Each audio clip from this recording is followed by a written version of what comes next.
This year, Sacramento's Dia de los Muertos celebrates 50 years of honoring loved ones who have passed, with a vibrant tradition full of art, culture, and community. For Lupe Portillo, it all started at her grandmother's altar. Every year for Dia de los Muertos, she would light up some candles for each of her loved ones, and she'd be up all night praying, doing the vigil all night long. I'd watch her every year as she did this throughout my lifetime.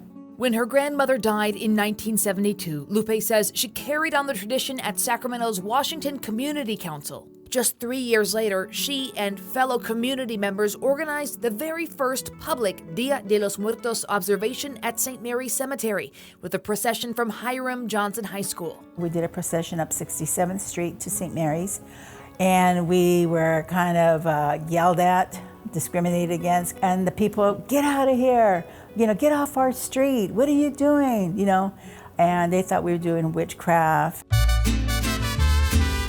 What started as a bold and misunderstood event has grown into a 50-year community tradition, celebrated rain or shine each November 2nd. For Lupe's daughter, Lita Sandoval, Dia de los Muertos has always been part of life. I don't have anything to compare it to without it, and of course now as I get older, I appreciate it more and more. I see the value in it and how that value runs so deep. It's a tie to our ancestors. Lita says today, more families across Northern California are finding their own connections to the observance. Every human shares something, which is death. That tends to bring people in because they want to honor those loved ones too.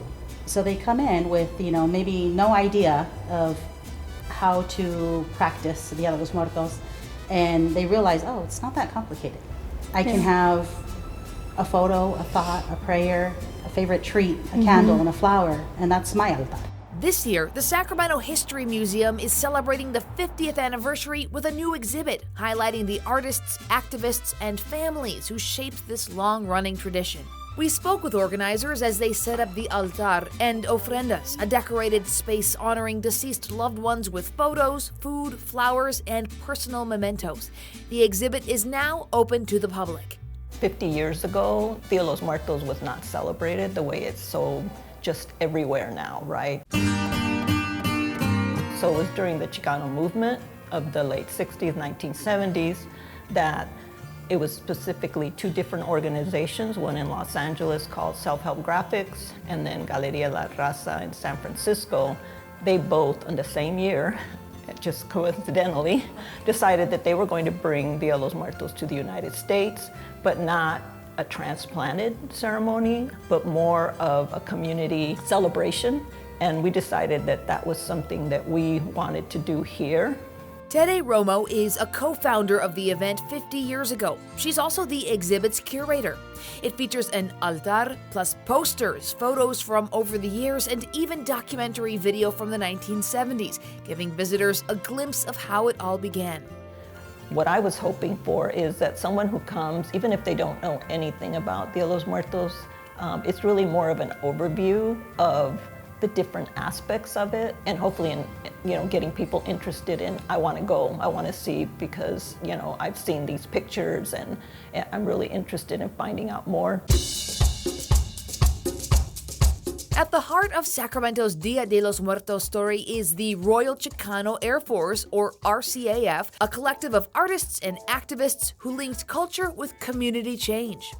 I think most people, if they've heard of Royal Chicano Air Force or RCAF, because it's known by both, they think about the artists. And it even also incorporated political figures. So Joe Serna was an RCAF member, and he did a lot of the community organizing, and then he was also very much involved with the United Farm Workers. Founded at Sacramento State in 1970, the group began as the Rebel Chicano Art Front before adopting the name the Royal Chicano Air Force after people confused their acronym for the Royal Canadian Air Force.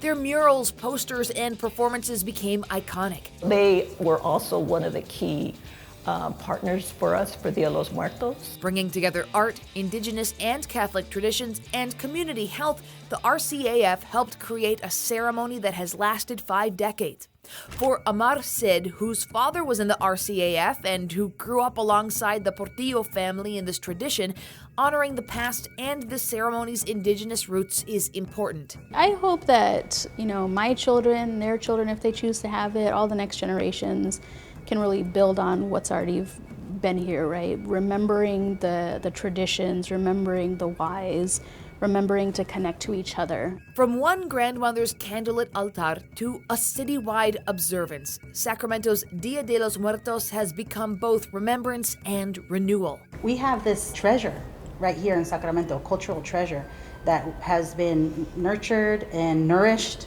for 50 years. And I hope that they take a little pride in their city and in this experience, and that they participate too, to come to participate. Never be afraid if it's something that's unknown, don't be afraid. Come, you're a part of it. We all are. A celebration of memory, resilience, and hope, now 50 years strong and still growing. In Sacramento, Becca Habiger, ABC 10.